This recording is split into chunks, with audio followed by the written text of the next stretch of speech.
కారం రంగు రుచితో ఉంటుంది. ఆచి మిరపపొడి అదరగొట్టే కారం రంగు రుచి. సోమవారం నుండి సమ్మెబాట పడుతున్నారు తెలంగాణ రాష్ట్ర జూనియర్ వైద్యులు. సమస్యల పరిష్కారం కోరుతూ ఎన్నో వినతులు ఇచ్చామని, అయినా సమస్యల వలయంలోనే ఉన్నామని ఆవేదన వ్యక్తం చేస్తున్నారు. రాష్ట్ర వ్యాప్తంగా ఉన్న అన్ని మెడికల్ కాలేజీల జూనియర్ డాక్టర్లు దాదాపు 7,000 మంది సమ్మెలో పాల్గొంటారని, ఎమర్జెన్సీ మినహా అన్ని సేవలు నిలుస్తాయంటున్నారు. జూనియర్ డాక్టర్ల డిమాండ్స్ ఏంటో మా సీనియర్ కరెస్పాండెంట్ ఎలందర్ అందిస్తారు. రాష్ట్రవ్యాప్తంగా జూనియర్ డాక్టర్లు సమ్మెబాట పడుతున్నారు. ఈ 30వ తారీఖు నుంచి వాళ్ళ సమస్యలకు సంబంధించి పరిష్కారం కోరుతూ వాళ్ళు ఇప్పటికే సమ్మె నోటీస్ ఇచ్చేందుకు సిద్ధమయ్యారు. కొద్దిసేపట్లో సమ్మె నోటీస్ కూడా ఇవ్వబోతున్నారు. అయితే ఏంటి సమస్యలు, ఎందుకు ప్రతి సంవత్సరం అకాడమిక్ ఇయర్ స్టార్టింగ్ సరాయికి ఈ సమ్మెబాట పట్టాల్సిన అవసరం ఎందుకు వస్తుంది, అసలు వాళ్ళ సమస్యలు ఏంటో తెలుసుకునే ప్రయత్నం చేద్దాం. అజయ్, ఏంటి అసలు మీ సమస్యలు ఏంటి? ఇప్పుడున్నటువంటి సిచ్యువేషన్లో కొత్త సమస్యలు ఏమైనా వచ్చాయా, లేకపోతే పాత సమస్యలేనా? ఇవన్నీ పాత సమస్యలే అండి. పోయిన సంవత్సరం కూడా మేము ఇవే సమస్యలపైన చాలా అడిగాము. వాళ్ళు హామీలు ఇచ్చారు, కానీ ఇప్పటి వరకు తీరలేదు.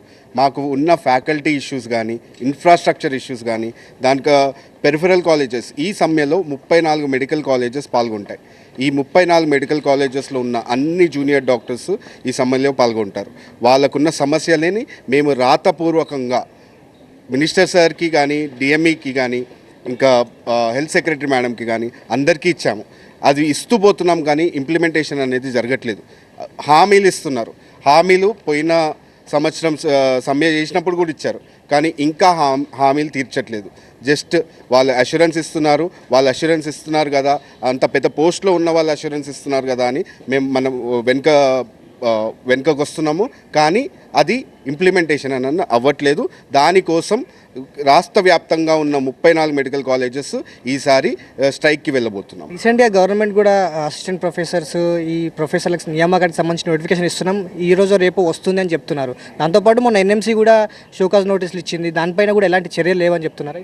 ఈ ఎన్ఎంసీ నోటీస్ ఇచ్చేంత వరకు వచ్చిన సిచ్యువేషన్ అంటే మీరు అర్థం చేసుకోవచ్చు ఎలాంటి దుస్థితిలో ప్రభుత్వ కాలేజీలు ఉన్నాయో.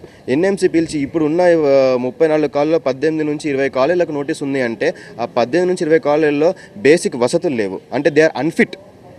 ఎన్ఎంసీ లెక్కల ప్రకారం they are unfit for to be a medical college. అట్లాంటి దాన్ని సరి చేసుకోవడానికి ఒక ఛాన్స్ ఇచ్చింది ఎన్ఎంసీ. సో దానికోసం అని చెప్పేసి ప్రభుత్వం ఇప్పుడు ఏ రకమైన చర్య తీసుకుంటుంది, మళ్ళీ అందులో ఉన్న ఆ కాలేజీలో ఉన్న పిల్లల భవిష్యత్తు ఏం కాకపోతుంది అనేది ప్రశ్నార్థకంగా మారింది. ఇప్పుడు మొత్తంగా 30వ తారీఖు నుంచి సమ్మెబాట పడుతున్నాము రాష్ట్ర వ్యాప్తంగా ఉన్నటువంటి జూనియర్ డాక్టర్లు అనేది చెప్తున్నారు. వాళ్ళకి కావాల్సినటువంటి బేసిక్ ఫెసిలిటీస్ కావచ్చు, బేసిక్ ఇన్ఫ్రాస్ట్రక్చర్ కావచ్చు, ఫ్యాకల్టీస్ కావచ్చు, ఇవేవి కూడా సరిగ్గా లేవు.